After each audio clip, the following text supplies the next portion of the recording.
मेरे YouTube channel में आप सभी का स्वागत है। अगर वीडियो पसंद आए तो लाइक करें, सब्सक्राइब करें और बेल आइकन को दबाना ना भूलें।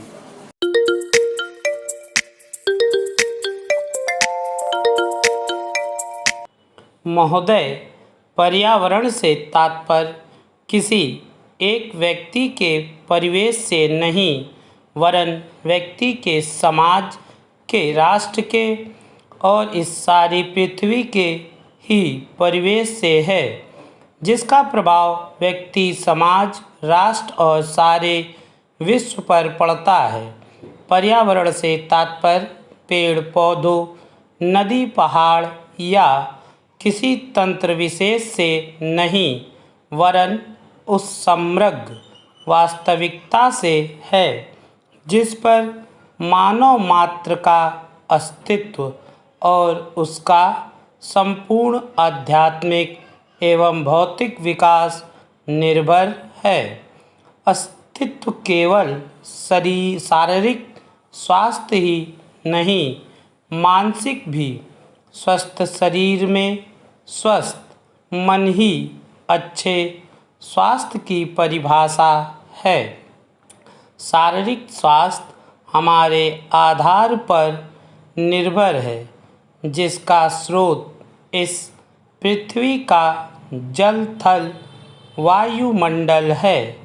मानसिक स्वास्थ्य प्रकारांतर से इन्हीं पर निर्भर है, क्योंकि जैसा खाए अन्न वैसा बने मन। स्वस्थ जीवन पर सबसे अधिक प्रभाव हमारे चिंतन का, हमारी परंपराओं का और उन सब परिस्थितियों का पड़ता है जो हमारे ऊपर आरोपित है या की गई है या की जा रही है।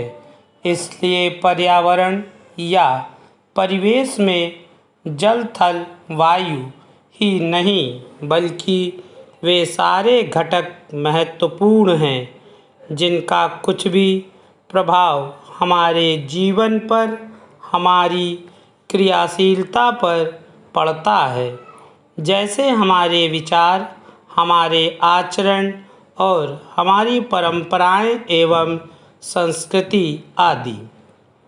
सदा से मानव की आकांक्षा उन्नति और विकास की रही है। जगत का अर्थ ही है गतिमान, और गति दोनों ओर संभव है, उन्नति की ओर भी और अवनति की ओर भी। पहली को हम प्रगति कहते हैं, दूसरी को अगति, विगति, अधोगति या दुर्गति कर सकते हैं। वास्तव में मनुष्य ऐसा जटिल प्राणी है जिसमें अनेक विरोधाभासी और असंगत प्रतीत होने वाली प्रवृत्तियाँ और प्रतिक्रियाएं होती हैं। वह कानून और व्यवस्था की मांग करता है, किंतु चलचित्र, दूरदर्शन आदि में स्वतः भड़की हिंसा या खेलों में युक्तिपूर्वक की गई हिंसा अथवा अनीति से मंत्रमुग्ध भी हो जाता है। मनुष्य अपनी ही जाति या वर्ग के व्यक्तियों के प्रति प्यार बहुत अधिक प्रतिद्वंदी होता है, किंतु कोई बाहरी खतरा उपस्थित होने पर उनके प्रति हद से ज़्यादा सहयोगी बन जाता है। वह सड़कों पर या युद्धों में सामूहिक विनाश के प्रति उदासीन रहता है, किंतु किसी खान में फंसे हुए एक व्यक्ति या किसी कुएं में गिरे हुए एक बालक की रक्षा करने के लिए ढेरों साधन जुटा लेता है। कुछ विद्वान कहते हैं कि मनुष्य बंदर की संतान हो या ना हो, किंतु उसमें खालिस बंदर की द्वैत प्रकृति प्रायः ही होती है।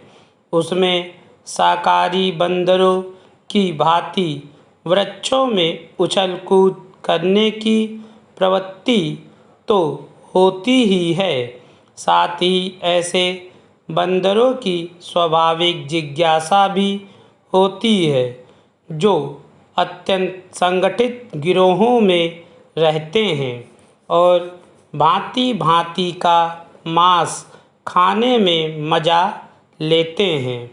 मनुष्य को ऐसी परस्पर विरोधी इच्छा आकांक्षाओं से निपटना असंभव होता है, फिर भी किसी प्रकार का संतुलित माध्यम मार्ग अपनाना अनिवार्य होता है। यदि बुद्धिमानी का रास्ता है, विद्वानों ने मानव की मूलभूत आवश्यकताओं को 5 स्तरों में रखा है, इसलिए उसके संबंध में अभी कुछ भी कहना संभव नहीं है। महोदय, बच्चों को जो ज्ञान प्राप्त हो वह अनुभव से प्राप्त हो, न कि केवल स्मरण शक्ति पर आश्रित रहकर रटाई द्वारा। उन्होंने सोचा था और उच्चतम शिक्षा शास्त्रियों का भी यही विचार है कि इस प्रकार से प्राप्त ज्ञान बच्चों में जागरूकता, कार्यकुशलता, स्वतंत्र भावना पैदा करता है, जो इस जीवन के संग्राम में बहुत सहायक हो सकता है। दूसरा मौलिक विचार उनका यह था कि इस प्रकार की शिक्षा इस देश के लिए अनुकूल ही नहीं बल्कि अनिवार्य है।